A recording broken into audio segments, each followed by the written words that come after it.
14 वर्ष के त्याग के बाद मर्यादा पुरुषोत्तम भगवान श्री राम अयोध्या लौटे थे और इस अवसर को खुशी के रूप में सभी वर्ग के लोगों ने दीपोत्सव के रूप में मनाया था, दीपावली के रूप में मनाया था। आज पूरे देश में हर्षोल्लास के साथ दीपावली मनाई जा रही है और इस वर्ष तो अवसर बेहद खास है क्योंकि रामलला अपने प्रमुख स्थल अयोध्या में विराज चुके हैं और आप देख सकते हैं कि धर्मनगरी काशी में भी गंगा जमनी तहजीब की एक अनूठी मिसाल पेश की जा रही है। मुस्लिम महिलाओं द्वारा भव्य रूप में भगवान श्री राम की आरती उतारी जा रही है। ये देखिए, हाथों में दीपक है और एक ही आस है कि पूरे देश को समृद्धि मिले, सुख मिले और शांति मिले। चलिए, जो लोग यहाँ पर मौजूद हैं हम उनसे बात करेंगे। मैडम, क्या कामना है, क्या संकल्प है? आज भगवान श्री राम की आरती उतारी जा रही है। हम आज दीपोत्सव के इस पावन पर्व पर काशी से पूरी दुनिया को संदेश देना चाहते हैं कि भगवान श्री राम किसी जाति, किसी मजहब, किसी धर्म के नहीं हैं, बल्कि वो सबके हैं।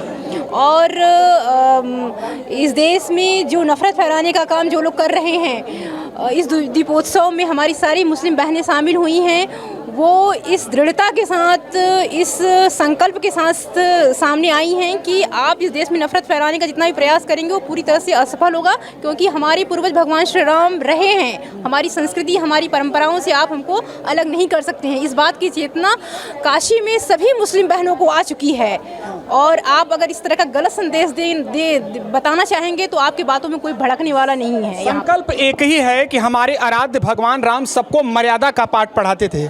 गुरु जी, ये कब से आरती होती है, ये क्या प्राचीन परंपरा है यहाँ की, जरा बताएंगे? ये वर्ष 2006 में जब संकट मोचन में बम ब्लास्ट हुआ था और आतंकवादियों ने ये संदेश देने का प्रयास किया कि हिंदू मुसलमानों को लड़ाया जा सकता है, उस समय से मुस्लिम महिलाएं भगवान श्री राम की आरती करती चली आ रही हैं। विशाल भारत संस्थान और मुस्लिम महिला फाउंडेशन के नेतृत्व में मुस्लिम महिलाओं ने आरती शुरू की और आज लगातार आरती हो रही है। इसका व्यापक प्रभाव पड़ा है, पूरी दुनिया पर प्रभाव पड़ा और दुनिया के लोग एक दूसरे के धर्मों का आदर करना सीख रहे हैं। खासकर जो इस्लाम को मानते थे कि वो एक दूसरे के धर्मों का आदर नहीं करते हैं या एक दूसरे के धर्मों को नहीं मानते, आज भारत की संस्कृति की मूल आत्मा कौन है? भगवान श्री राम है। तो आज पूरी दुनिया को मुस्लिम महिलाओं ने संदेश स्पष्ट दे दिया कि अगर अपने देश में शांति, भाईचारा, सौहार्द और एकता चाहते हैं तो राम के रास्ते पर चलना पड़ेगा, राम की भक्ति करनी पड़ेगी। कल अयोध्या में भी दीपावली मनाई गई, लाखों दिए सजाए गए। वहां से सीएम योगी आदित्यनाथ ने एक बात कहा कि कुछ लोग राम के अस्तित्व को चुनौती देते थे।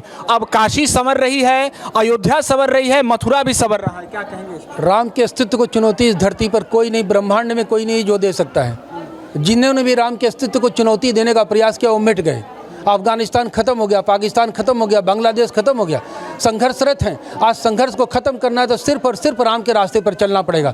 ये मुस्लिम महिलाओं ने कह दिया और मुस्लिम महिलाओं ने ये संदेश दिया पूरी दुनिया को, अगर भगवान श्री राम के रास्ते पर चलेंगे तभी राम राज्य आएगा, तभी सुशासन आएगा, वहाँ के नागरिक अनुशासित होंगे, नागरिक सभ्य होंगे, सुशिक्षित होंगे। नहीं तो मार काट मचेगी, हिंसा होगी और पूरी दुनिया आतंक के रास्ते पर जाएगी। आतंक को खत्म करना है, आतंकवादियों को समाप्त करना है, उनके मंसूबों को खत्म करना है तो राम के रास्ते पर चलना ही एकमात्र उपाय है। चलिए, जो कुछ लोग यहाँ मौजूद हैं, आरती कर रहे हैं, हम उनसे भी बात करेंगे। क्या संदेश देने का यहाँ पर प्रयास है?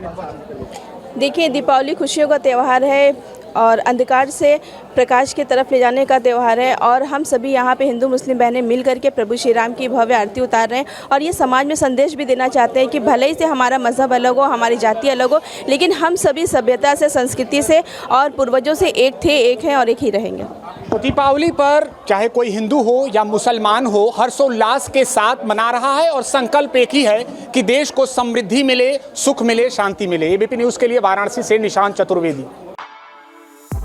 For exclusive and insightful videos, subscribe to our new channel ABP Live Premium.